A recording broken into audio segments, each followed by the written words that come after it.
Bien, bah, écoutez, je vois qu'il y a beaucoup de participants en distanciel, ce qui montre un peu l'intérêt du sujet que je vais introduire. Donc, on a le plaisir d'accueillir Madame Véronique Bresco, que vous ne voyez pas encore à l'écran, parce que là, je ne sais pas si on a encore orienté la caméra pour que ce soit, on va rester, je pense, uniquement en orientation générale. On verra bien. Véronique Bresco, donc, bien sûr, est membre de l'Académie d'agriculture, mais également créatrice, je dirais, de la société VAB Nutrition, après avoir été directeur de recherche à l'INRA. Cette société est une société de conseil en nutrition aux grandes entreprises. D'ailleurs, on a le plaisir d'accueillir le représentant de General Mills, par exemple. Donc, ça vous montre un peu les actions que pouvait mener Véronique Bresco avec sa société VAB Nutrition en termes de conseil des grandes entreprises. Et à cette occasion-là, elle a accepté de faire un point sur Nutri-Score. Nutri-Score est quelque chose donc, qui est censé améliorer la connaissance des produits par les consommateurs, mais également faire prendre en compte un certain nombre de normes de qualité par les industriels fabricants d'aliments. Les multiples caractéristiques des aliments génèrent bien sûr une offre et une demande d'information qui est en croissance continue. Au moment de comparer les produits et de choisir le décryptage des labels et des autres informations figurant sur les étiquettes, peuvent générer des efforts et un temps de traitement excessif pour de nombreux consommateurs et voire créer la confusion, même des difficultés de choix au moment de l'achat. Donc, clarifier et synthétiser l'information pour simplifier les comparaisons peut apporter un bénéfice immédiat, et c'est un peu l'idée de Nutri-Score. Hein. C'est donc un moyen pour que l'information puisse jouer son rôle à plus long terme, en facilitant donc des choix alimentaires plus favorables, bien sûr, à la santé. Donc, c'est de tout ça dont on va parler. En plus, c'est un sujet qui est un peu assez d'actualité puisque la Commission de Bruxelles a été amenée à prendre position justement sur toute cette question très récemment. Je ne dévoile pas le sujet plus avant et je donne la parole à Véronique Bresco pour qu'elle nous explique un peu les tenants et aboutissants de ce Nutri-Score français et quelles perspectives on peut imaginer qu'il pourrait y avoir au niveau de l'Union européenne. Parce que vous avez donc la parole. Merci beaucoup et merci beaucoup de m'avoir convié à discuter avec vous de cette question. Alors, des étiquetages simplifiés, je vais juste apporter une petite précision. Je vais parler des scores nutritionnels et pas mal du Nutri-Score que je connais un petit peu, mais aussi des scores environnementaux qui sont peut-être un peu moins connus, mais qui vont, je pense, être voilà, sur le devant de la scène dans les prochains mois. Je me suis beaucoup basée pour cette présentation sur une séance que nous avons organisée avec plusieurs collègues de la section 8 ainsi que Chantal Gascuel de la section 7 le 30 mars dernier. Et donc je vais reprendre plusieurs des diapositives des personnes qui ont présenté. Normalement, je crois que j'ai noté quelle diapositive venait de qui. Vous avez ici le programme de cette séance, hein, sur lequel je ne vais pas m'étendre, mais qui faisait bien un équilibre entre les deux types de logos, en essayant de faire sinon une comparaison, en tout cas des parallèles, et vous verrez que c'est assez intéressant. Alors, la première chose à savoir, c'est que bien sûr, l'étiquetage des produits alimentaires est très étroitement encadré en Europe. Hein, il existe un règlement alors, qui date du 25 octobre 2011 et qui est applicable et appliqué dans tous les pays européens et qui concerne l'information des consommateurs sur les denrées alimentaires hein, en général, donc pas uniquement nutritionnelles et pas uniquement environnementales, et qui fixe ce qui est obligatoire et ce qui est possible. Alors, les mentions obligatoires sur un produit alimentaire, elles sont en nombre fini, même si vous avez l'impression qu'il y a beaucoup de choses sur un packaging, ce qui est obligatoire d'indiquer est relativement limitée, même si vous voyez que la liste est relativement longue. Bien évidemment, il faut d'abord la dénomination de vente qui est définie le produit. Il faut que vous sachiez si vous achetez de la purée ou un yaourt. Ensuite, la liste des ingrédients mis en œuvre par ordre d'importance pondérale. Et dans cette liste, les ingrédients allergènes doivent être mis en relief. Ensuite, la quantité de certains ingrédients n'est obligatoire que lorsqu'ils sont mis en avant. Lorsque vous achetez un yaourt aux fraises, le pourcentage de fraises doit être précisé. Mais autrement, si la fraise n'est pas mise en avant, ça n'est pas nécessaire. La quantité nette du produit, en volume en masse, bien sûr. La date limite de consommation pour les denrées périssables, les produits microbiologiques. Et puis pour les autres produits, ce qu'on appelle la date de durabilité minimale, ce que personne ne comprend en général et confond avec une DLC, et ça correspond à consommer de préférence avant. Et c'est quelque chose sur lequel on discute pas mal aujourd'hui parce que ça entraîne un certain nombre de gaspillages. Il y a des choses qui sont jetées alors qu'elles seraient encore tout à fait consommables. Les Anglais, par exemple, utilisent le mot best before, qui est quand même beaucoup plus positif que à consommer de préférence. Pour les boissons de titre alcoométrique, l'identification de l'opérateur et le lot de fabrication pour des questions de traçabilité, le mode d'emploi, la déclaration nutritionnelle et l'origine pour certaines denrées alimentaires entrant dans la composition des produits. Et en fait, a priori, c'est tout. Donc, alors ça paraît déjà relativement long, mais on voit qu'en fait, il peut y avoir beaucoup d'autres choses sur les produits alimentaires. Là, j'ai juste pris quelques exemples. Vous avez des logos d'indication géographique, par exemple, et vous avez aussi, j'allais dire surtout, énormément d'allégations, qu'elles soient nutritionnelles ou santé, sur les produits. Et de plus en plus, on va voir effectivement des logos liés au caractère environnemental. Vous avez en haut à gauche un logo agriculture biologique et la petite feuille agriculture biologique européenne. Donc, on met beaucoup de choses sur des produits, sur les packaging des produits alimentaires. Alors aujourd'hui, là, je vais faire juste un zoom sur l'étiquetage nutritionnel ou environnemental, et même pas sur la totalité de cet étiquetage, mais surtout sur ce qu'on appelle les logos simplifiés. Oui, je vais attendre juste je ne sais pas si on voit les comptes. Donc, exemple, sur ce paquet de farine, vous avez un Nutri-Score et un Eco-Score, et on va parler de ces deux types de logos. Alors, l'étiquetage simplifié, ça correspond à des logos qui sont interprétatifs, et ça c'est important, c'est pas juste quelque chose, juste un chiffre, et qui sont placés en face avant d'un aliment prévisible et qui ont pour objectif de renseigner rapidement sur une caractéristique de cet aliment. C'est le cas du Nutri-Score, que vous voyez sur beaucoup de produits alimentaires en France. Il existe d'autres logos dans le monde, il en existe éventuellement d'autres en France, mais surtout en Europe et dans d'autres pays, qui peuvent prendre des formes diverses.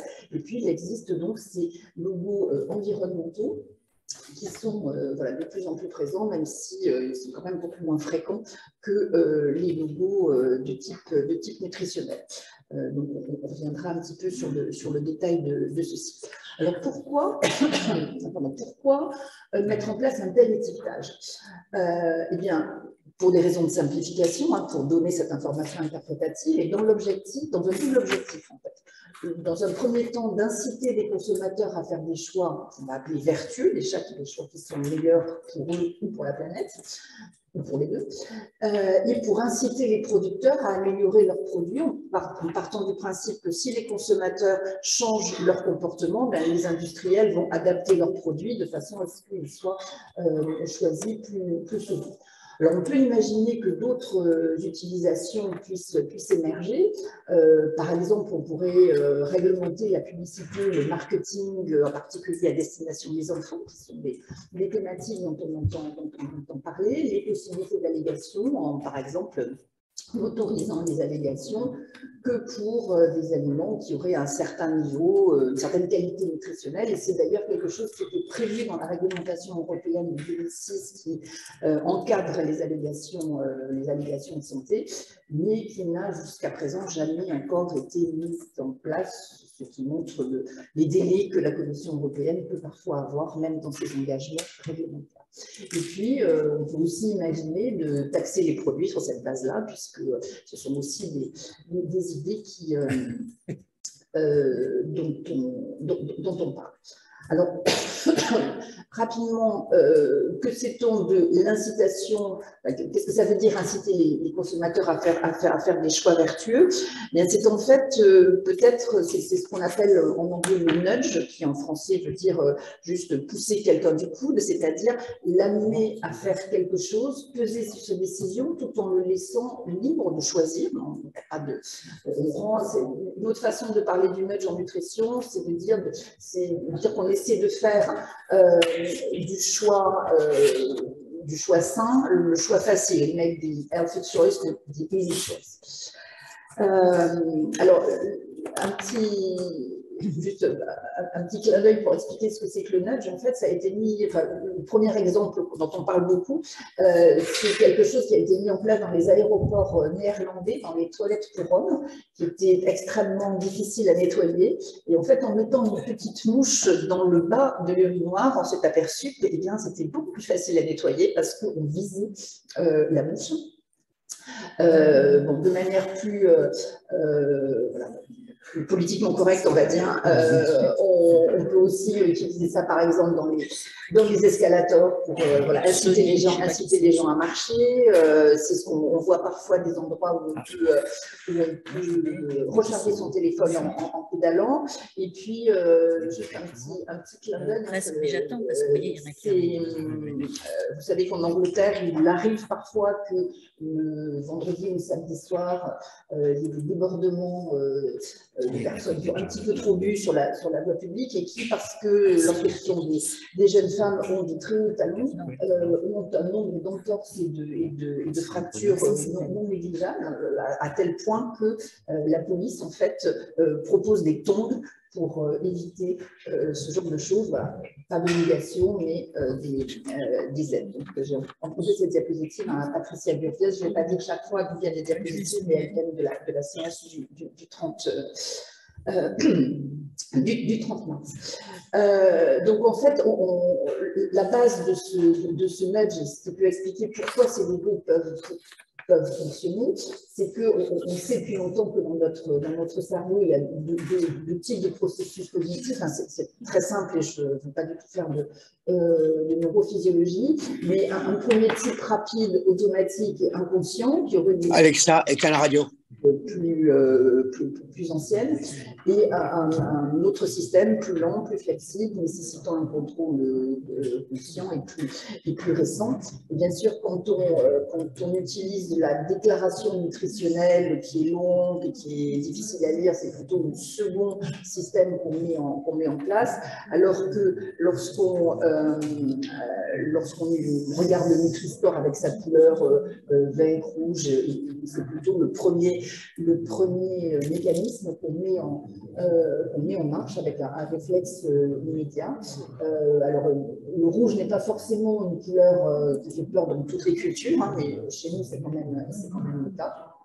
En particulier à cause des feux rouges et des feux de circulation. Et donc, voilà, il y a un certain nombre d'éléments qui montrent que ces couleurs entraînent des modifications de comportement. Alors, important aussi, le nudge va dépendre du contexte, ça ne marche pas forcément tout le temps. Hein. Vous avez ici des exemples d'incitation pour que les gens ne laissent plus leur niveau partout. Donc, en Angleterre, on a utilisé quelque chose sur les joueurs de football et vous voyez que ça marche relativement bien. Hein, les choses sont relativement pleines. Par contre, voilà, quand on parle de Marguerite Yourcenar ou de Marguerite Duras, ça marche moins bien. C'est peut-être un tout petit peu moins grand public.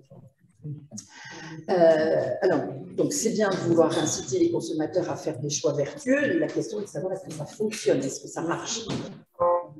Donc là, sur le plan des industriels qui ont adopté le Nutri-Score, les études qu'ils font montrent qu'il est bien compris et qu'il est utilisé par les consommateurs. Donc vous avez ici les résultats d'une étude consommateur en ligne qui a été réalisée par Nestlé et qui nous avait été présentée par Cécile Rousier de Nestlé le 30 mars.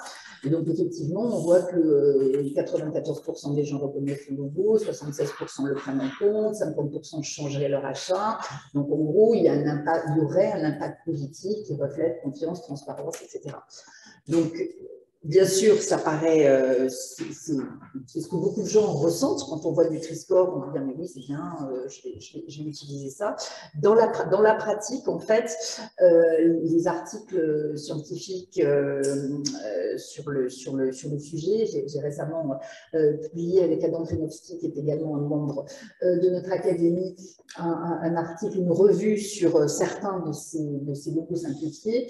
Il y a beaucoup de travaux. La Commission européenne elle-même a mandaté des rapports sur le sujet. Alors, je ne vais pas rentrer dans les détails, mais d'une part, les résultats sont quand même encore parcellaires parce qu'il n'y a quand même pas énormément d'études, c'est relativement récent. On a beaucoup d'études qui sont faites dans des contextes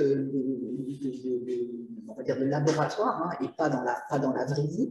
Ce qu'on peut voir, c'est qu'il y a quand même probablement un effet, il y a un effet favorable qui va entraîner les consommateurs vers des choix nutritionnellement plus intéressants, mais cet effet est probablement faible, voire très faible. Et en particulier, il y a une grande étude qui a été conduite en France en comparant 4 systèmes, là une étude dans la vraie vie, dans la vie réelle. Donc, il y avait une série de supermarchés dans lesquels il n'y avait pas de logo et d'autres dans lesquels 3 types de produits avaient des logos, donc soit le Nutri-Score et 2 ou 3 autres logos. Et le Nutri-Score a effectivement montré un effet par rapport surtout à l'absence de logo et éventuellement à certains autres logos, mais cet effet en fait est 17 fois moins important en conditions réelles par rapport à des conditions expérimentales. Donc en fait on gagne un peu, mais voilà, ça reste marginal. Ceci posé, tout est bon à prendre et on va quand même dans la bonne direction. Après, est-ce que la faiblesse de l'effet obtenu justifie tous les efforts et tous les débats qu'il y a eu là-dessus? Probablement, mais on aurait peut-être pu arriver à la même chose avec un petit peu de moyens et de... Peut-être que vous l'avez dit, quelle est la date à laquelle le Nutri-Score a commencé à être utilisé? Non, je ne l'ai pas dit. Alors, l'utilisation du Nutri-Score est volontaire, puisque la réglementation n'impose pas, vous l'avez vu, de mettre un tel logo. Donc, je ne sais pas quand les tout premiers ont mis le Nutri-Score, je dirais que ça fait quand même bien 5 ou 6 ans, au moins, je pense. Voilà, 5 ou 6 ans avec... Pour voir quelle antériorité on a. Voilà. D'accord, c'est clair. Non, c'est pas beaucoup. Le deuxième objectif de ces étiquetages, c'est d'inciter les producteurs à améliorer leurs produits. Si effectivement les consommateurs se tournent vers les produits qui sont étiquetés A, B ou C et rejettent les produits D ou E, on va essayer de devenir le plus possible, ce qui était E va essayer de devenir D, ce qui était D va essayer de devenir C, etc. Alors, un exemple encore de Nestlé, puisque c'est eux qui étaient présents à notre réunion. Donc, voilà, le portefeuille de Nestlé aujourd'hui est assez largement sur du ABC, avec quand même quelques produits. Voilà, le chocolat, on peut le prendre par tous les goûts, mais il va quand même être eux, parce que sinon, c'est quand même moins bon. Mais vous voyez que l'ensemble du portfolio est quand même plus orienté sur du ABC. Et ça se fait grâce à des reformulations des produits alimentaires. Donc, on modifie les recettes des produits. Vous avez ici quelques exemples sur les céréales petit déjeuner de Nestlé, qui ont effectivement, en assez longtemps, hein, les efforts de développement ont duré, vous voyez, plus de 15 ans pour ces quatre céréales, avec des efforts sur le sucre, des efforts sur le sel, des efforts sur les acides gras saturés et des efforts sur les fibres, des efforts tout à fait significatifs. Hein. Et donc, effectivement, les produits améliorent leur Nutri-Score en passant de E à C, de C à A, donc vraiment des modifications tout à fait significatives qui se font, bien sûr, en modifiant la formule. Et alors, ici sont mis en avant les nutriments qui comptent dans le Nutri-Score. Et bien sûr, même si certains industriels font l'effort de ne pas considérer uniquement les nutriments du Nutri-Score, le Nutri-Score, vous le verrez après, je le présente rapidement, ne concerne que quelques nutriments. Et donc, il n'est pas toujours intéressant sur un plan d'amélioration du Nutri-Score d'ajouter, par exemple, de la vitamine, une vitamine ou un minéral, parce que ça n'est pas pris en compte dans le Nutri-Score, alors que les fibres le sont et que la diminution des autres produits l'est également. Donc, même chose, est-ce que ça fonctionne sur la qualité des achats? Donc, les résultats là sont, on va dire, encore plus parcellaires.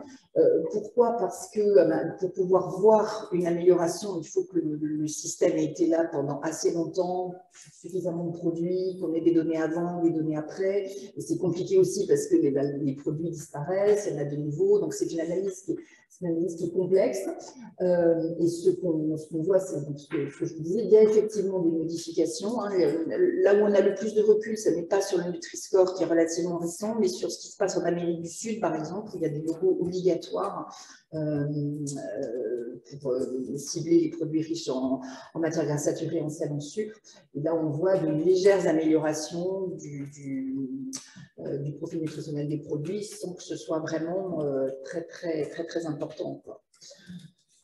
Alors, si je peux me permettre, parce que là, vous attaquez un sujet, justement, en parlant de l'Amérique du Sud, qui est soumis, si vous le savez, à une forte obésité.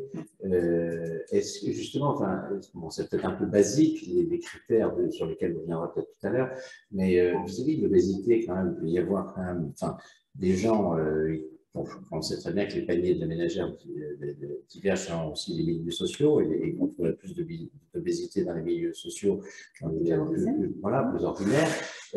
Ça doit quand même, enfin, je ne sais pas si ça a été mesuré, mais ça doit avoir quand même un impact. Ou alors ces gens-là ne regardent même pas parce que c'est quand même assez simple à regarder au coup ouvert.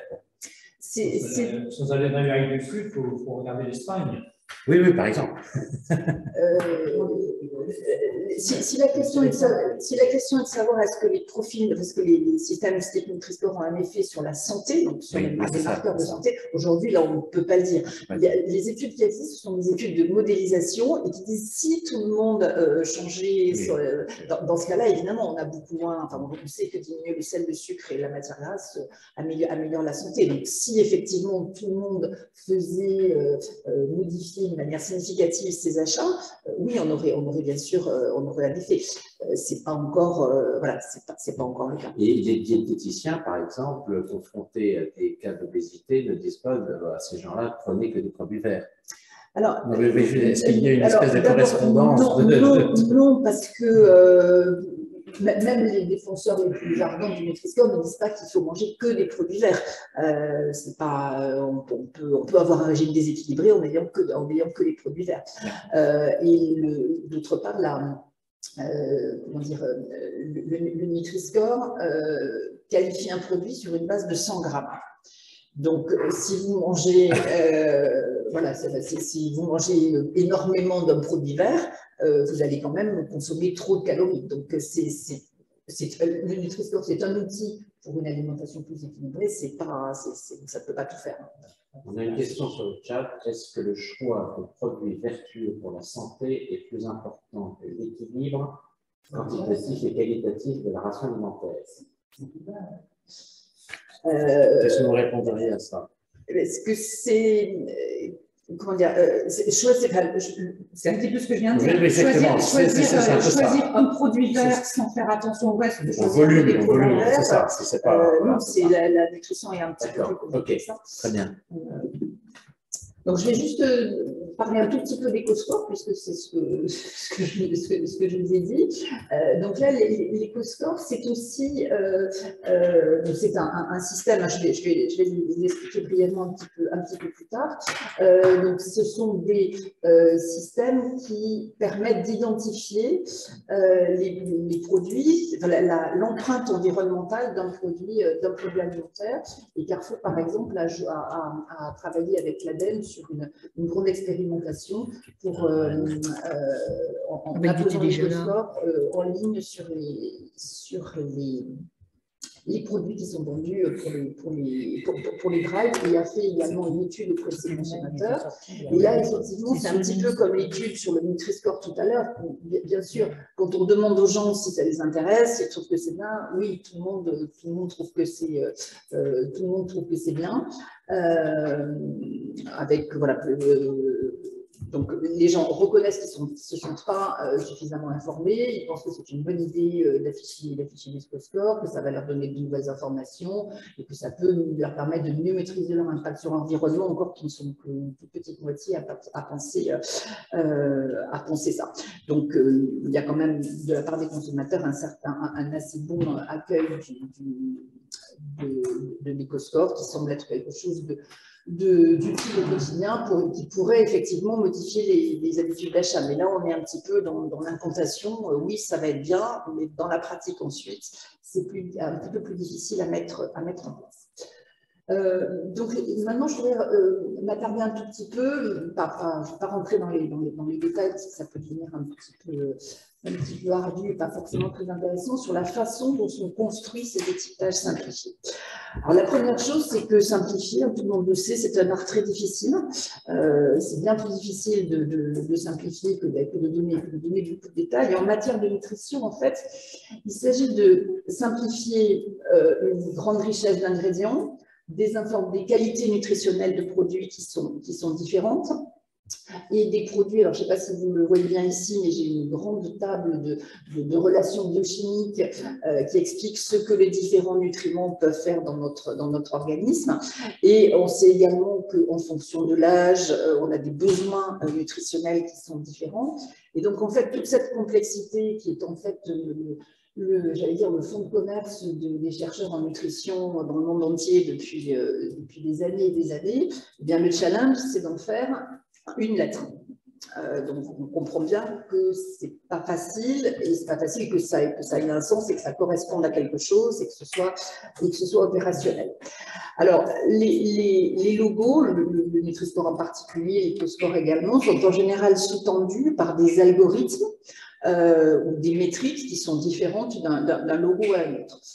Donc ici, j'ai fait une petite parenthèse sur un logo qu'on connaît mal en France, qui s'appelle le logo Healthy Choice, qui avait été développé par Unilever, mais en lien avec le gouvernement, rapidement en lien avec les officiels néerlandais, et qui était un système dans lequel on avait un logo où on ne l'avait pas, donc il n'y avait pas cette gradation de cinq couleurs. Enfin, j'ai dit été, mais ce système existe toujours. Et c'était un système qui était, dont la métrique était différente selon les catégories de produits. Donc, par exemple, ici, c'était pour les produits à base de poisson, et on voit qu'on avait des seuils pour l'énergie, la matière grasse saturée, il y avait les acides gras trans, les sucres ajoutés et le sucre, et dans certains produits, on pouvait ajouter un des critères favorables qui était les fibres. Le Nutri-Score, alors j'espère que vous le voyez parce que notre écran, ça se passe pas très bien, mais c'est un système un peu plus élaboré qui a la particularité d'être, le calcul est le même à peu près, et le même sur tous les produits. Il y a quelques variations pour les fromages, les boissons, etc. Et maintenant, peut-être pour les produits à base d'huile. Mais d'une manière générale, la structure du Nutri-Score pour l'essentiel des produits, c'est de donner un certain nombre de points en fonction de la quantité d'énergie pour 100 grammes, de la quantité de sucre. Là, on ne distingue pas sucre ajouté et sucre totaux parce que en fait, c'est difficile à mettre à différencier. Les acides gras saturés et le sodium, donc tout ça donne un certain nombre de points, de 0 à 10. Et ensuite, il y a des éléments qui vont donner des points favorables, c'est-à-dire la présence de fruits, de légumes, de légumineuses, de fruits à coque et d'huile de colza, de noix et d'olive. Donc ça peut donner jusqu'à un maximum de 5 points. Les fibres également 5 points et les protéines également 5 points sous certaines conditions.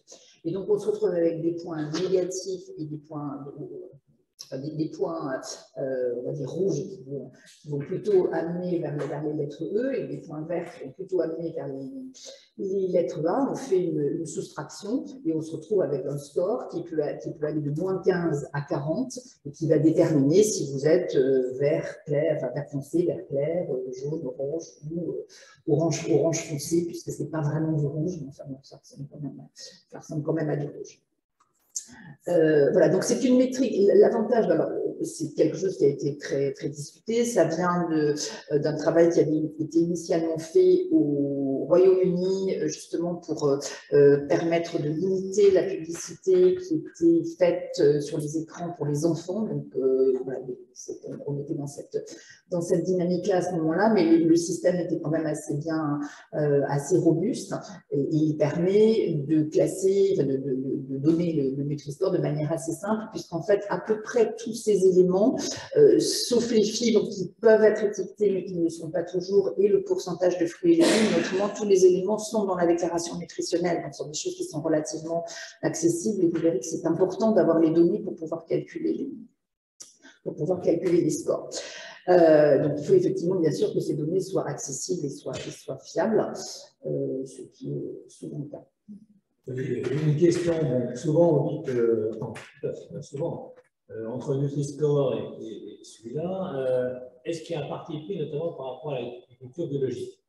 Le Nutri-Score, il n'y a pas du tout de notion de biologie, pas biologique. Le Nutri-Score, c'est uniquement sur la teneur en nutriments des produits. Il n'y a rien, il n'y a absolument pas de choses sur à la différence de ce dont je vais vous parler maintenant. Voilà. Pas tout à fait maintenant, sur quelques diapositives. Juste quand même pour rappeler qu'en ce qui concerne la nutrition, donc ce parcours pour arriver au logo, il a été long, il a été assez riche avec des initiatives surtout nationales dès les années 90, donc pas tout à fait hier, avec des logos. Donc, qui sont toujours des logos interprétatifs et qui peuvent être, par exemple, positifs, c'est-à-dire qu'ils vont être apposés seulement sur des produits de bonne qualité nutritionnelle. Donc, ça, c'est beaucoup plus valorisant pour le produit. Donc, des logos comme ça, il y en a beaucoup. Hein, voilà, il y en a beaucoup dans le monde entier. Donc, voilà, je vous ai fait une petite liste de ce qu'on peut trouver dans des pays, des pays européens, mais en Amérique du Sud, en Asie, au Nigeria, en Afrique du Sud. Voilà. Donc, l'idée de dire si ce produit a ce logo, c'est qu'il a une qualité nutritionnelle. Ils n'ont pas les mêmes critères que le Nutri-Score, ceci étant, on est toujours à peu près quand même. Pratiquement tous ces logos ont les sucres, le sel et les matières gras saturées dans leur. Alors, avec des seuils qui sont différents, voilà, mais quand même, il y a un relatif équilibre. Alors ensuite, et peut-être en réaction de la part de certains pouvoirs publics, il existe quelques logos interprétatifs, beaucoup moins nombreux, qui sont des logos négatifs, c'est-à-dire qu'ils vont être apposés seulement sur des produits de faible qualité nutritionnelle et ciblés en général sur des nutriments. Donc vous avez ça en bas, par exemple, ce sont ce qu'on appelle les warning labels, étiquetage qui est là pour attirer l'attention sur le fort taux en sucre, en calories, en matières gras saturées et en sodium. Ça, c'est très répandu et c'est obligatoire dans plusieurs pays d'Amérique du Sud. Et puis au-dessus, vous avez quelque chose qui est plus récent et qui a été mis en place en Israël il n'y a pas très longtemps, où voilà, on comprend avec le logo de quoi il s'agit. Et donc, les produits, si le produit est à la fois riche en sel, sucre et matières grasses saturées, il va avoir les trois. S'il n'est riche qu'en sel, il n'aura que la petite salière, par exemple. Alors, bien évidemment, ces logos-là, quand ils sont mis en place, ils sont obligatoires parce qu'il est assez rare quand même que spontanément un industriel mette en avant ce qui est quand même un défaut de ces produits. Et puis, il y a donc des logos mixtes donc qui ont à la fois, voilà, qui vont mettre en avant les caractéristiques positives et négatives des produits. Donc, vous avez ici le traffic light anglais, en gros, qui est un nutriment spécifique, une partie en dessous de quelque chose qui est mis en place en Australie, en Nouvelle-Zélande, et puis des logos donc, qui sont là pour le coup synthétiques. Le Nutri-Score ne fait pas de détails par les nutriments, mais il donne juste une réponse globale. Et c'est le cas également en Australie, où en fait on met les deux. En fait, en Australie, il y a à la fois la donnée par nutriment et le Une petite question. Vous avez dit riche en sel. Riche, c'est quoi le seuil? Alors, ça dépend des logos. Ça va dépendre des logos. Alors, C'est universel? non, le seuil n'est pas forcément universel. Ensuite, voilà, la recommandation en sel, c'est 2000 mg par jour. Donc, en fonction des différents produits, on va arriver à, pour 100 grammes de produits, à des niveaux qui peuvent être variables. Là, ici, honnêtement, je ne sais pas de tête quelles sont les limites, mais elles se trouvent assez facilement. Alors, juste pour remettre ça dans un contexte un petit peu plus politique, donc effectivement, comme Alain Jouroy l'a dit en introduction, l'Europe, en particulier dans sa stratégie de la ferme à la table, a choisi de faire des tas de choses très bien, et en particulier de mieux informer les citoyens. Et dans la partie mieux informer les citoyens, il y a le fait que la Commission s'était engagée pour permettre aux consommateurs de faire des choix alimentaires éclairés, sains et durables. La Commission proposera un étiquetage nutritionnel obligatoire et harmonisé sur le d'emballage qu'on devait avoir fin 2022. Donc, il y a eu dans l'année 2021-2022 beaucoup de travaux, beaucoup d'activités autour de ces logos. Et en France, le Nutri-Score était quand même très bien placé puisqu'il y a énormément d'études. Mais en fait, tout à fait fin décembre, on a appris que ça ne serait pas le Nutri-Score. Pour des raisons qui sont très certainement politiques. La justification qui a été donnée par la commissaire européenne en charge de ces questions était que les échanges étaient un petit peu trop houleux et difficiles et qu'il n'y avait pas suffisamment de consensus autour du Nutri-Score pour l'adopter. Donc, nous sommes dans l'expectative.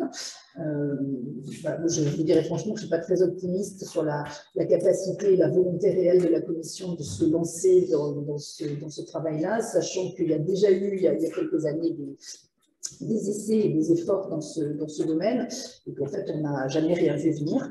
Voilà. Au moment, il y a on va dire un stand-by. Voilà. Et donc, voilà, tout le monde pensait que le Nutri-Score allait être la référence. Mais c'est vrai qu'en France, il y a quand même eu beaucoup de travail de pédagogie pour les consommateurs. Les industriels qui étaient quand même un peu frileux au départ sont quand même maintenant très nombreux à avoir ce Nutri-Score. Et on est un peu, on va dire qu'on est au milieu du gué. On va voir comment on arrive sur l'autre rue. Alors, pour les logos environnementaux, donc les choses sont quand même beaucoup plus récentes puisque les premières expérimentations ont eu lieu à la suite du Grenelle de l'environnement en 2011. Donc, c'est à ce moment-là que les choses se sont un petit peu cristallisées avec des engagements des filières et des acteurs, des essais d'étiquetage. On a appris beaucoup de choses, mais le développement en pratique est difficile parce qu'il est complexe et relativement coûteux. Donc, les démarches étaient initialement centrées sur l'impact carbone des produits. Vous avez ici quelques exemples de produits avec des indices carbone, des niveaux de CO2 produits. Ici, on parlait évidemment toujours de logos qui sont volontaires. Et en fait, c'est l'analyse du cycle de vie qui est utilisée comme base pour l'évaluation de ces impacts environnementaux. Donc, c'est une démarche qui est largement reconnue. Et a priori, c'est la seule méthode solide pour intégrer les impacts de la production à la consommation, avec deux principes: de quantifier les émissions de polluants et l'utilisation de ressources et de les traduire en indicateurs d'impact.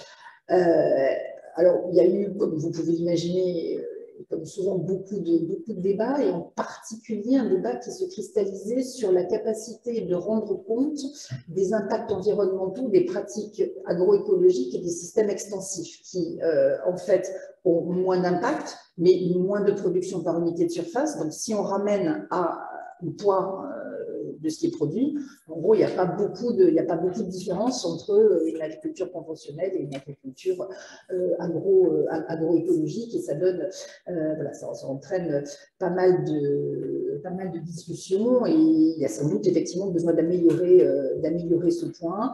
D'autres points aussi sont mis en avant: le stockage du carbone, la biodiversité, la toxicité avec les pesticides. Donc il y a voilà, pas mal de discussions en cours. Et puis, à la différence, si je peux dire, de Nutri-Score, il y a une plus grande difficulté d'accès aux données des produits individuels. C'est-à-dire, autant il est obligatoire de mettre le sucre, le sel sur un produit, donc voilà, tout le monde le met, autant pour dire comment le produit est fabriqué, c'est beaucoup plus difficile. Alors, on a heureusement en France la base Agribalise, enfin, elle est en France, mais elle peut servir à beaucoup d'autres, qui en fait travaille par catégorie de produits, qui est assez rarement produit spécifique. Et donc, si on n'a pas les données spécifiques d'un produit de marque donnée, on va aller utiliser les données d'Agribalise. Et donc, comme beaucoup de gens font ça, finalement, on a assez peu de discrimination entre des produits semblables. Parce que finalement, on utilise des valeurs moyennes qui ne sont pas forcément les valeurs moyennes du produit donné. Et donc, souvent, l'éco-score, pas toujours, mais souvent, il est assez peu discriminant. Et donc, pour quelqu'un, savoir si je choisis un produit qui a 62 ou 67, bon, c'est pas très incitatif. Voilà, donc là, vous avez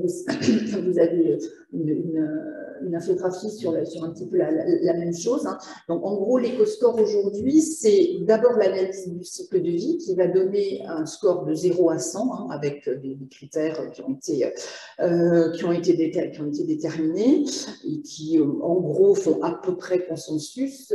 Et aujourd'hui, l'éco-score donne un bonus ou un malus qui n'est pas énorme, qui est plus 10, enfin, qui est de moins 10% enfin, moins 10 à 15 sur ce score de 100 pour prendre en compte des impacts environnementaux complémentaires, donc dans lesquels on peut avoir par exemple la présence de labels, comme voilà, on parlait des labels bio, etc. Là, ils peuvent être indirectement impactants, l'emballage, l'origine des ingrédients, les espèces animales menacées, présentes ou pas, etc. Juste une question du fonctionnement, avant la simplification générale. Sur le bilan écologique, tu as un certain nombre de compartiments. Et donc, tu vas avoir l'air, l'eau, etc. Comment tu pondères les différentes notes, les différents compartiments entre elles? Comment ça marche? Alors, honnêtement, je ne suis pas une spécialiste, donc je ne vais pas pouvoir répondre précisément, mais je pense que c'est la même chose. La pondération est effectivement une question essentielle. Qu'est-ce qui est plus important que quoi? Donc, c'est là qu'on a vu. Il faut arriver à des consensus, si possible, scientifiques sur ces pondérations. Et effectivement, il faut essayer de les justifier en disant que telle chose amène plus d'externalités négatives, etc. Tu choisis le CO2, tu choisis le déchet, n'importe quoi, ou tu choisis l'eau. Mais justement, mais ce n'est pas pris en compte là-bas, apparemment.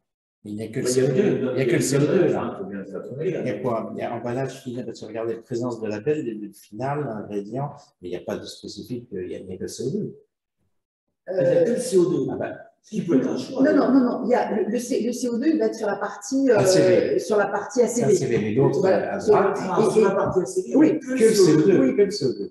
Ah, ils ont laissé tomber tout le reste. Honnêtement, je sors un tout petit peu de mon champ de compétences. Moi, je suis nutritionniste, donc j'espère que dans les gens de l'Assemblée, il y a éventuellement des gens qui peuvent me corriger si je fais des bêtises. Voilà, mais c'était...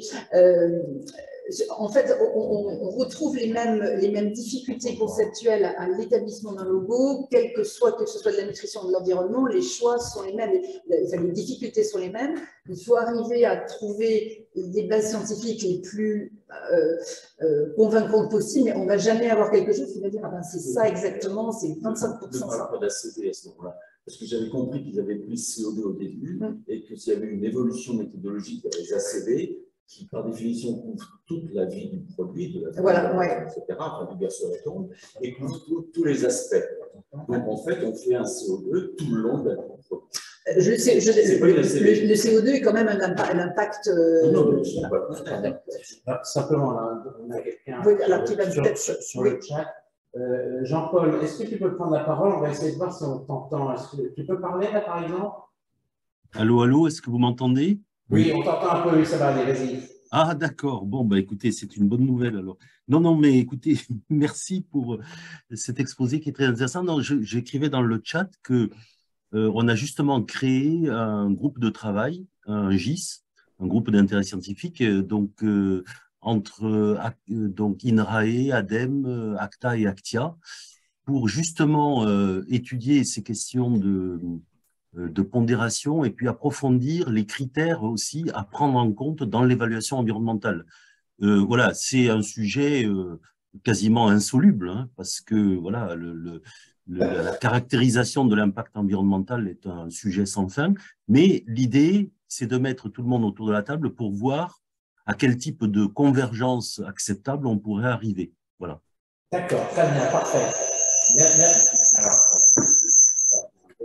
Merci de ce complément d'information tout à fait utile. Voilà. Je vous rassure, sur la nutrition au début, on pensait aussi, et on pense d'ailleurs toujours que c'est infaisable en fait de manière réellement scientifique, mais on peut espérer quand même arriver à quelque chose, et je pense qu'on y arrivera aussi avec l'environnement. J'ai encore une question dans la salle. C'est d'ailleurs pour ça que l'agriculture biologique a tapé très fort sur la CV, parce que pour le problème du CO2, les fossiles, les herbages mécaniques plus souvent, tout ça, ça monte énormément et donc ça fait chuter voilà. La note. Alors, je répète pour ceux qui sont en distanciel, la remarque est liée à l'agriculture biologique qui effectivement conteste les ACV puisque pas suffisamment, puisque compte tenu des contraintes qu'ils ont en termes de culture intermédiaire, etc., donc en CO2, ils ne sont pas très performants, et aussi en rendement, bien évidemment, ramené à la tonne de produit, bien évidemment. Donc, c'est pour ça qu'ils contestent donc, les ACV qui ne prennent pas suffisamment en compte d'autres aspects des choses, on va dire. Voilà, merci de cette remarque. Voilà, donc on parle beaucoup de l'éco-score, mais de la même façon que dans les logos nutritionnels, il y a différents scores. Vous avez ici d'autres scores, par exemple le Planet Score dont on parle en France. Vous voyez qu'il y a une dimension pesticides, biodiversité, climat, mode d'élevage. Voilà, donc on a des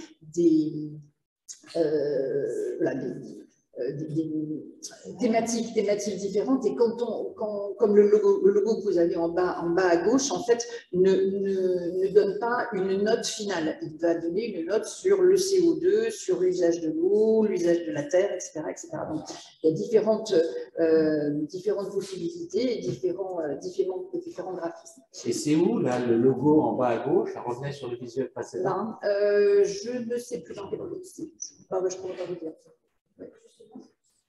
Comme le Planet Score, le mot pesticide, qu'est-ce que ça englobe?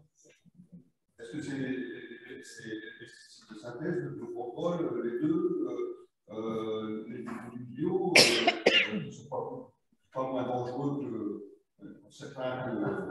Voilà, donc toutes ces questions-là sont posées et il n'y a jamais de réponse. D'où l'intérêt de se mettre autour d'une table et d'essayer de discuter sans se... C'était la remarque de Jean-Paul Borde, parce que je l'avais pas nommé, Jean-Paul Borde, donc directeur de l'ACTA, qui justement vont essayer d'aller au-delà des seules considérations qu'on connaît actuellement.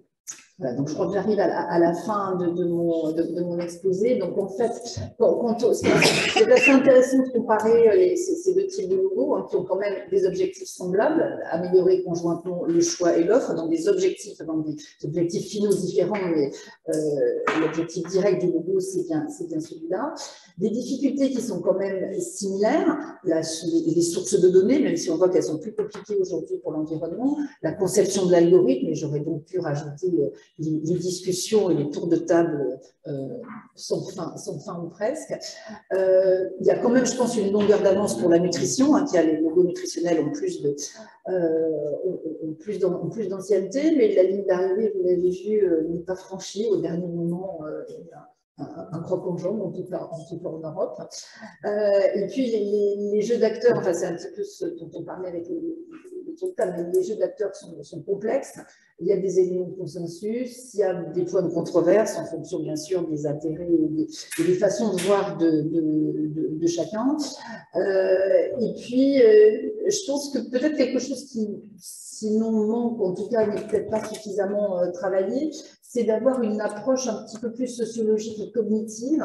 Est-ce que vraiment, donc, je vous ai dit qu'on n'a pas énormément de retours sur l'efficacité de ces logos, sur l'importance de l'effet qu'ils peuvent avoir, et est-ce qu'on peut comprendre pourquoi, quels sont les gens qui vont être sensibles, hein, on suppose que ce sont quand même plutôt les catégories socio-professionnelles éduquées qui sont plus sensibles au Nutri-Score que les gens qui sont moins éduqués et qui peut-être auraient plus besoin d'avoir une alimentation de qualité. Donc on a toujours ce problème-là. Et puis également, savoir, c'est pas vouloir. Je suis sûre que même si vous voyez les produits avec du rouge partout et que vous en avez très envie, vous l'achèterez comme tout le monde. Mais bon.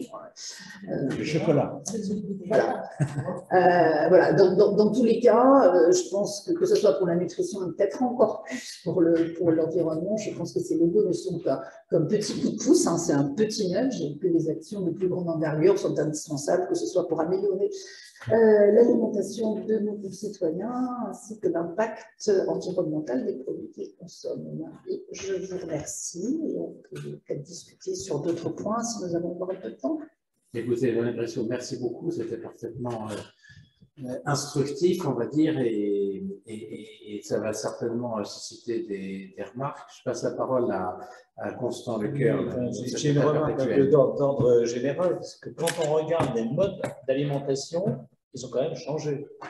Comment on fait maintenant l'alimentation à domicile, comment les gens s'alimentent entre midi et au moment de la méridienne, avec, on le voit bien dans les rues où se font les fils. Alors là, quels que soient les produits, on ne voit pas beaucoup de Nutri-Score, on ne voit pas beaucoup de score. Hein. C'est essentiellement, quand on regarde, essentiellement les produits qui sont manufacturés des entreprises agroalimentaires. Alors, est-ce qu'il n'y a pas, je dirais, non pas dual, c'est même plus que dual, cette diversité d'alimentation, finalement, en gros, une grande part de la consommation à ce sport. Effectivement,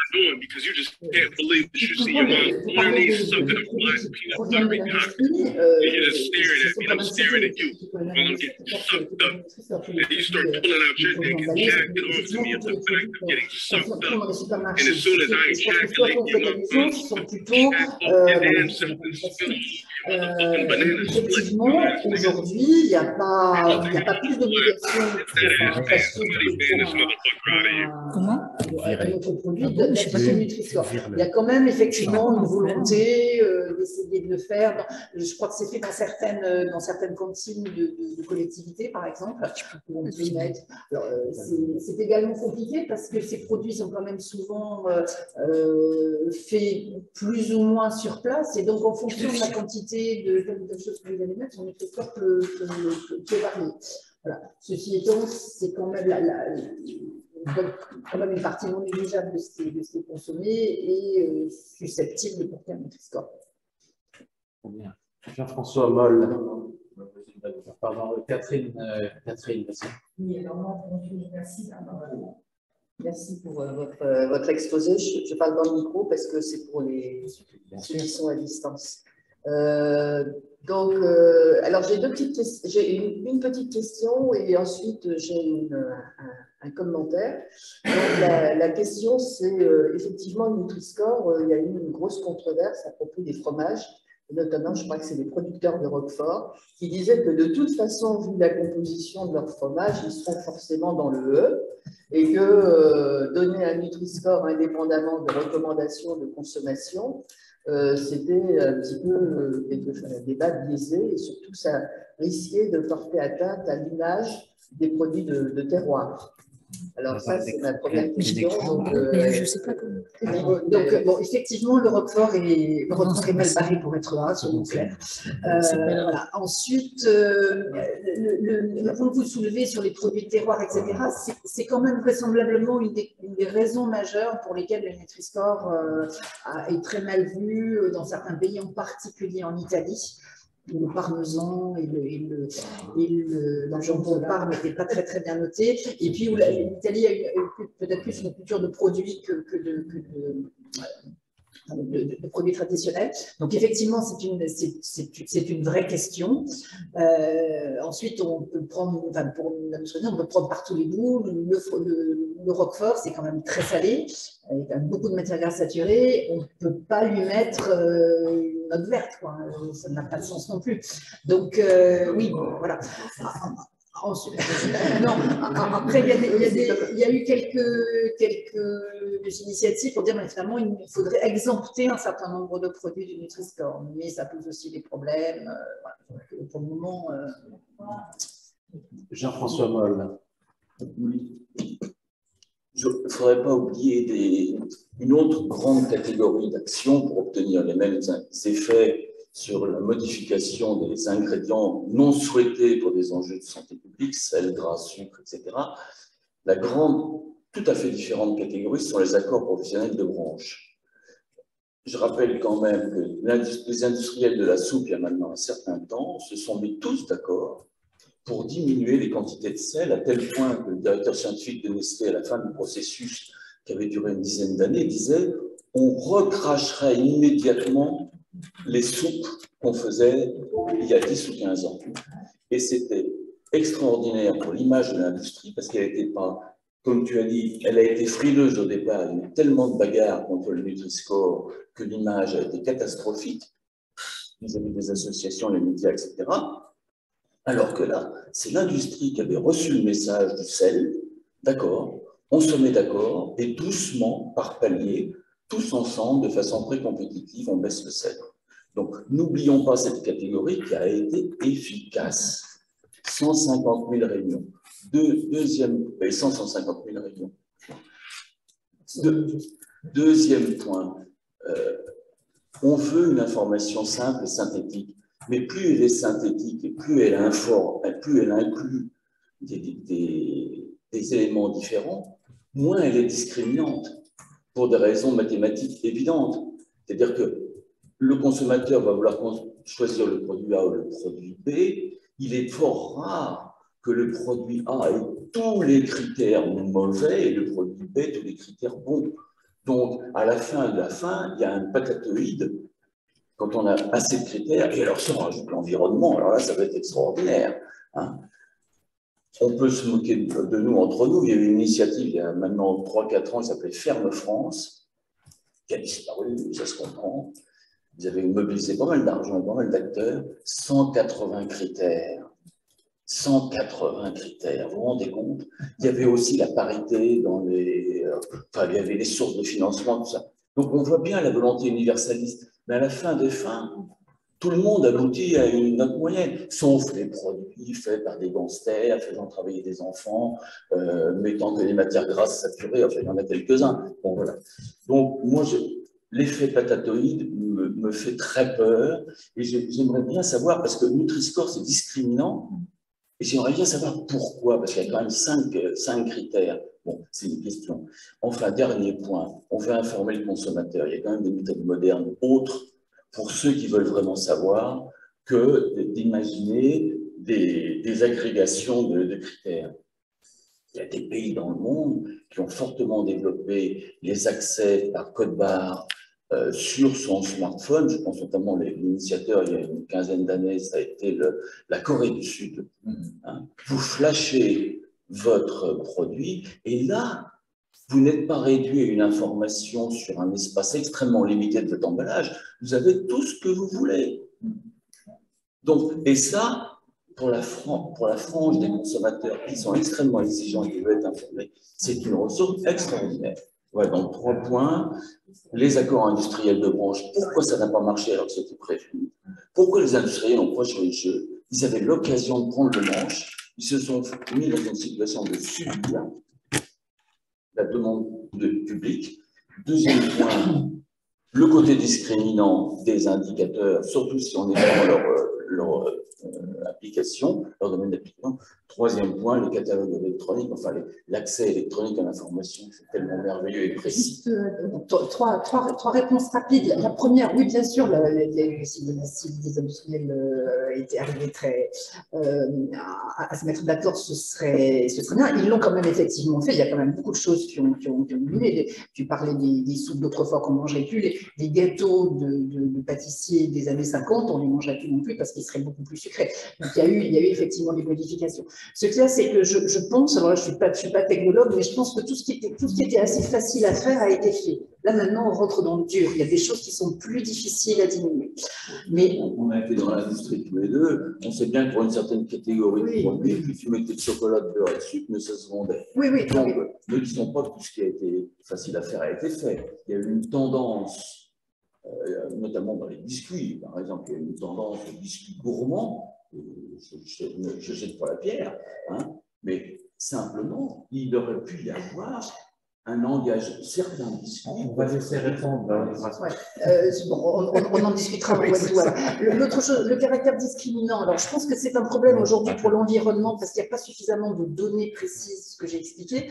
Pour la nutrition, quand même, on arrive effectivement à avoir du A à du E, et le système a été aussi fait pour ça. Ça a été un des objectifs a été que ce soit discriminant. Donc, on a raffiné les critères de façon à faire en sorte de discriminer au mieux. Et honnêtement, ça marche. Moi, je me suis amusée à regarder sur des lasagnes au saumon, c'est quand même assez spécifique.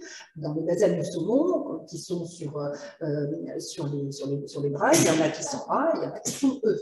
Donc, on peut quand même, surtout sur des produits comme ça un peu compliqués, on arrive à avoir des différences. Et le dernier point sur, oui, bien sûr, le code barre, mais le problème, c'est pas tellement celui-là. Si les gens veulent l'information, aujourd'hui, ils peuvent la trouver. Le problème, c'est avec ces logos-là, c'est qu'on veut on veut atteindre des gens qui vont pas du tout aller s'enquiquiner, à aller flasher le code et aller regarder, et qui, de toute façon, même s'ils le font, ne vont pas comprendre parce que c'est difficile, la nutrition. Donc, il y a quand même un intérêt de cette simplification. Jean-Jacques Hervé. Oui, merci. Le micro. Merci pour ce exposé. Oui, il faut qu'ils se mettent en route. Il faut qu'ils se mettent en route. Attendez. Oui, ils sont bien. On va se mettre en route. Voilà. Ça y est. Voilà. C'est bon. C'est bon? Oui. Oui, merci pour cet exposé, madame. Moi, je m'interroge sur l'intérêt même d'un marquage par produit. Parce que le problème, ce n'est pas le produit. Le gâteau hyper sucré, hyper beurré des années 50, bon, si on en mange un par mois, c'est pas dramatique. Le McDonald's. Tu cherches des excuses. Le McDonald's, je me cherche des excuses absolument, parce que finalement, je trouvais que les gâteaux du boulanger de ma commune natale, ils étaient formidables. Et puis, la rareté en faisait aussi sans doute de l'intérêt. Le produit, le McDonald's, il est d'une parfaite qualité. Les industriels sont d'un sérieux extraordinaire pour choisir les viandes, les légumes, les machins, les modes de production, tout le bazar. Mais manger ça tous les jours, c'est parfaitement débile. Donc le problème, ce n'est pas celui du marquage des produits. Le problème, c'est celui de l'information sur un régime alimentaire correct. Il y avait jadis dans les écoles des intendants dont la mission était d'acheter les produits alimentaires dans le coin et de faire quelque chose qui était bon pour l'alimentation des enfants. On a complètement perdu cette fonction, complètement perdu. Et moi, je suis frappé par le manque d'informations sur le régime alimentaire. On parle du sucre. Eh bien sûr qu'il faut du sucre dans un régime alimentaire. On parle du gras. Mais sans gras, comment peut-on se nourrir? Enfin, voyons. Et on sait bien sur les problèmes d'alimentation des enfants, la formation des dents, la formation des tissus nerveux, etc., qu'il faut que dans les premières années de l'enfance, on mange des protéines animales. On entend un super baratin absolument insupportable et contraire à la diététique de base. Donc moi, je pense que nous sommes en train de faire fausse route, comme le dit mon voisin, parce que ce n'est pas le sujet. Le sujet, c'est l'alimentation, ce n'est pas la qualité intrinsèque des produits. Quant au Roquefort, enfin voyons, on a bien vu tous les intérêts de certains fabricants de fromage du nord de l'Europe pour couler toutes les productions qui sont à base de lait cru, etc. On voit bien les enjeux quand même commerciaux pour démolir tout ça. Faisons alliance avec nos amis anglais parce que pour leur Stetton et notre Roquefort et pour quelques autres produits qui sont quand même, qui n'ont jamais démontré leur inefficacité alimentaire. Mais alors, simplement un petit témoignage, puisque j'ai travaillé un peu on va dire, dans ce qui était betterave sucre, eh bien, on avait la semaine du goût, on donnait une valise pédagogique sur à la fois le goût salé, le goût sucré, l'acide, voilà, et c'était très apprécié par les écoles, parce que ça leur permettait de décrire aux enfants un peu ce que les différentes choses, et on a été interdit. On faisait ça en partenariat avec l'Éducation nationale. Et sous la pression de l'ONG, on a été interdit de séjour, et tout était retiré, et on a arrêté ça il y a à peu près une dizaine d'années. Ça a duré pendant 15 ans, 20 ans, etc. Et c'était des informations. Et c'était validé par l'Éducation nationale. Donc, c'était pas fait pour vendre plus de sucre ou moins de sucre, mais c'était des informations. Et voilà. Un mot sur. Juste, bon, c'est un débat sans fin.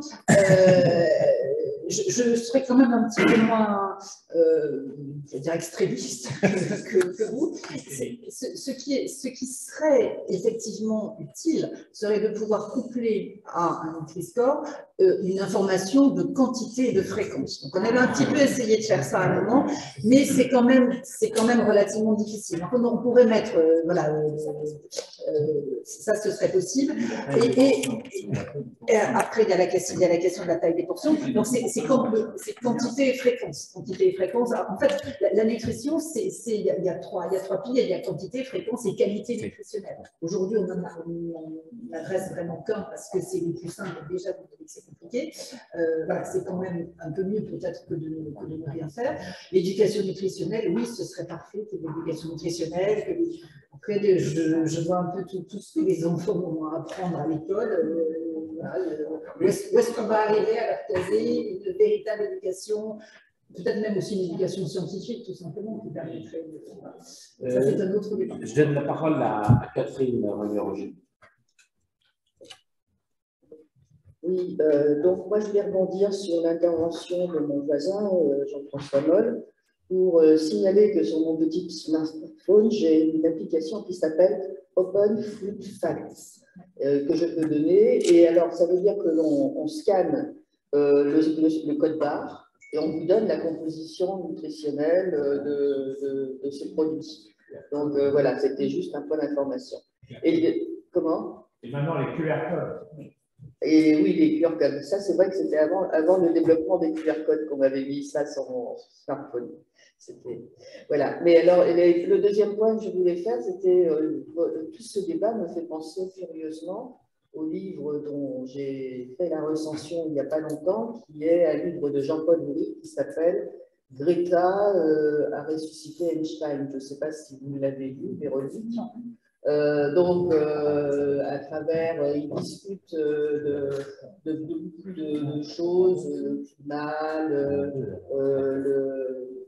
je vais reprendre un petit peu parce que j'ai oublié les différents points, c'est tellement pertinent qu'il y en a partout. Et ça termine sur les algorithmes. Et les algorithmes, notamment, c'est Nutri-Score, Planet-Score, etc. Et alors, pour lui, c'est des algorithmes qui sont très flous, comme vous l'avez montré dans votre exposé, que finalement, l'empreinte carbone, c'est des parties pris qui sont prises. Et donc, sa réflexion à lui, c'est de dire, mais finalement, est-ce que ce n'est pas un moyen d'influencer les gens, de les amener à avoir un comportement qui va mieux servir les desseins politiques. Donc, je vous recommande la lecture de ce livre, Greta a ressuscité Einstein, qui est une critique sévère de tout ce qui est une certaine cratie, climatocratie, algorithmocratie, covidocratie, etc. Je n'ai pas lu ce truc-là, juste sur les algorithmes flous. Les algorithmes ne sont pas flous. À partir du moment où les choix ont été faits, l'algorithme donne une réponse. L'algorithme, voilà. Effectivement, il y a une volonté de simplifier les choses. Quand on simplifie, on laisse des choses de côté, lesquelles. Donc effectivement, les choix sont politiques. Ensuite, moi, je pense pas, je suis assez loin de penser que voilà, il y a des dessins très déterminés. Peut-être effectivement certains utilisent ces algorithmes pour influencer. De toute façon, l'objectif des logos, c'est bien d'influencer, c'est bien de nudger, et c'est de déclarer. C'est du lobby. Voilà. Non. Là, moi, je parle vis-à-vis du consommateur. Ensuite, tout est lobbying aujourd'hui dans notre... On ne va pas être complotiste. On ne peut pas faire de complotisme. Bon, simplement, j'ai deux questions pour ceux qui sont en distanciel. Tout d'abord, je voudrais donner la parole à Isabelle Souchon. Vous m'entendez? Oui, très bien. Voilà, allez-y, on vous entend. Bonjour à tous. Merci Véronique pour ce temps d'échange et la présentation.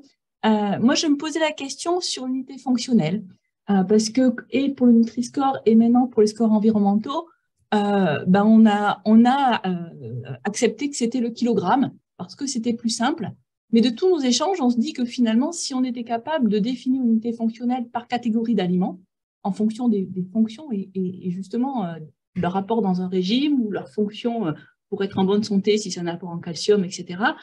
Si on était capable de faire ce travail-là, peut-être on aurait déjà fait un grand pas, que ce soit sur le nutritionnel et l'environnemental, pour finalement savoir mieux agréger une information.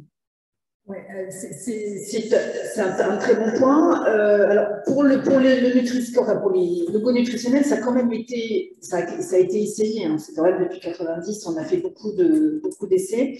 Il y a quelque chose qui marche pas mal, c'est de travailler sur les kilocalories. Et aujourd'hui, il y a certains systèmes, pas le Nutri-Score, mais qui travaillent au moins pour une partie des nutriments sur les kilocalories. Et ça donne ensuite, déterminer une unité fonctionnelle par groupe de produits, c'est très compliqué aussi parce que, en fait, ce qu'il y a derrière, c'est la question de la portion et de la détermination de la portion. Alors, une portion de lait, par exemple, c'est pas la même chose si vous prenez un grand bol de lait le matin, si c'est un petit verre de lait pour un enfant ou si c'est un nuage de lait dans le thé. Donc, il y a beaucoup de... on n'est pas... je pense que autour de la portion, il y a des choses à faire. C'est extrêmement compliqué. Donc, déjà, les logos, c'est compliqué, mais alors la portion, on est parti dans des débats très, très complexes. Mais ce serait peut-être une façon d'avancer un tout petit peu sur ce sujet. Je ne sais pas trop qui va oser s'y lancer. Merci. Jean-Paul Bonnet, qui est en distanciel, je vais prendre la parole. Est-ce que vous m'entendez? Jean-Paul Bonnet, vous vouliez poser une question? Oui, c'était en complément de la remarque assez contestataire qui était faite un petit peu avant, là, qui dit que ce qui comptait, c'était l'ensemble de ce qu'on mangeait dans une journée ou une semaine. Et je voulais juste rajouter un exemple, c'est qu'il y a loin du produit à l'assiette. Je prends l'exemple des cornflakes, qui peuvent effectivement être en A, mais tout va dépendre ensuite de la quantité de sucre et de lait que la personne va mettre. Et voilà, boire de la crème même, et qui va complètement changer les choses. Et après, voilà. Donc c'est pour ça que pour moi le Nutri-Score, j'aurais souhaité que les scientifiques qui plaident pour le Nutri-Score mettent beaucoup de bémols, quoi. Enfin, soit beaucoup moins euphorique sur la question, parce que pour moi c'est quand même très très limité comme intérêt. Voilà. J'ai pas grand-chose à rajouter. C'est la responsabilité personnelle de l'individu qui est en cause. Voilà, mais aussi ses capacités de compréhension et ses connaissances. Donc effectivement, on revient à la question de l'éducation nutritionnelle. Voilà, simplement, aujourd'hui, on n'a pas les moyens d'imaginer des enseignants supplémentaires dans des écoles, du temps supplémentaire. Une question? Oui, j'allais dire exactement la même chose, en parlant du sel et tout ça. le consommateur, chez lui, il fait ce qu'il veut après, et donc on a beau avoir supprimé le sel dans le produit, chez lui, il va la salir à côté de lui, il va le remettre au sec, il ne pourra pas changer son habitude. C'est encore une fois, on fait appel à la responsabilité individuelle de l'individu. Est-ce qu'il faut effectivement dire, quand on achète sur le paquet de cornflakes, qu'il ne faut pas mettre plus qu'une cuillère de sucre et d'autre part plus de temps de lait? Bon, on n'en sort plus. On en sort plus. Oui, l'éducation des enfants, il y avait un programme nutritionnel avant, entre les 5e et les 4e, qui a été raboté au fur et à mesure des années, qui aujourd'hui n'existe quasiment plus. Ma femme est prof de SVT, donc j'ai suivi sa carrière. Et en fait, ça a été remplacé par l'histoire plus de temps pour l'histoire de l'art ou autre chose. Et en fait, la qualité nutritionnelle des aliments, à part de parler agroécologie dans les champs, il n'y a plus le rôle nutritionnel des minéraux, des vitamines et tout ça qu'il y avait il y a encore 7 ou 8 ans. Ça a été modifié en 3 fois là, en moins de 10 ans. Et là, c'est de la pondération entre l'importance de l'histoire de l'art et l'importance de la nutrition, et je ne me retrouverai pas là-dedans. Très bien. Écoutez, je ne sais pas si, en tout cas, j'ai plus de questions sur le distanciel. C'est une question ici, voilà. Oui, allez-y, vous prenez le micro. Vous prenez le micro, vous appuyez. Voilà, très bien. Merci beaucoup pour votre exposé, que j'ai trouvé très intéressant. Mais en tant que simple, disons, consommatrice, j'ai une petite question. J'ai l'habitude d'acheter du yaourt Activia, vous savez. Et alors, c'est présenté aux consommateurs, du moins dans les supermarchés, je les achète, donc en pack de 4 et en pack de 6. Et alors, ce qui est étrange, c'est que le pack de 4, c'est exactement le même produit, hein, j'ai vu. Et c'est classé A, et le pack de 6 est classé B. Alors, le pack de 6 a un emballage en carton. Alors, est-ce que ça m'interpelle? Est-ce que c'est le Nutri-Score ou l'EcoScore dont vous parlez? Je parle du Nutri-Score. Hein. Le Nutri-Score devrait être le même en 4 ou 6 là. L'emballage n'intervient pas. C'est pas le même produit alors. Disons, produit, donc je prends du pack de 4, mais je ne comprends pas pourquoi. Et bien moi non plus. si c'est le même produit, il doit avoir le Nutri-Score. Donc peut-être il y en a un qui est aromatisé à la vanille, qui a un peu de sucre, etc. Regardez bien, c'est vraiment c'est nature. Il n'y en a pas un 0%, il y a un peu 0%. Non, le Nutri-Score n'a rien à voir avec l'emballage. C'est une erreur et vous pouvez appeler le service qualité de Danone pour leur montrer ça. Il faut vraiment être sûr, ça m'étonne un peu quand même. Alors, une dernière question pour Catherine. Oui, ce n'est pas une dernière question, c'est un commentaire. Parce que là, on est effectivement assez petit en parlant de régime, de choix du consommateur, etc.